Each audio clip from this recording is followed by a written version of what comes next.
इमाम अली अलैहिस्सलाम रास्ते से गुजर रहे थे, देखा एक शख्स रो रहा है। इमाम अली ने कहा, ऐ बंदाए खुदा, तुम रो क्यों रहे हो? उस शख्स ने कहा, या अली, अब आपसे क्या छुपाना, मेरा एक दोस्त हुआ करता था, हर दुख हर तकलीफ में मैंने उसका साथ दिया, ख्याल रखा, एहसास किया। आज वो अमीर हो गया, उसके पास पैसे आ गए, वो मुझसे बात तक नहीं करता, ऐसे जिसे मुझे पहचानता तक नहीं। बस ये कहना था तो इमाम अली ने फरमाया, ऐ शख्स, याद रखना, इज्जत, दौलत और शोहरत मिलने के बाद इंसान बदलते नहीं बल्कि बेनकाब हो जाते हैं। उसने अपना ज़र्फ दिखा दिया।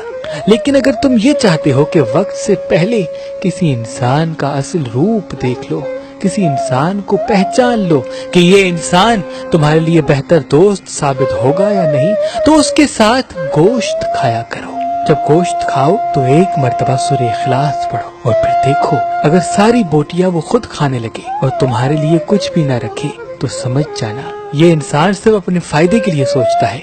लेकिन अगर गोश्त की बोटियां तुम्हारे लिए भी रखे, अपने लिए भी रखे, तो समझ जाना ये अदल पसंद है। जो अपने लिए पसंद करेगा वो तुम्हारे लिए पसंद करेगा। लेकिन अगर सारा का सारा गोश्त तुम्हें दे दे तो फिर समझ जाना ये अपने वजूद से ज्यादा तुम्हारा ख्याल और एहसास करेगा और तुम्हारा सच्चा दोस्त साबित होगा।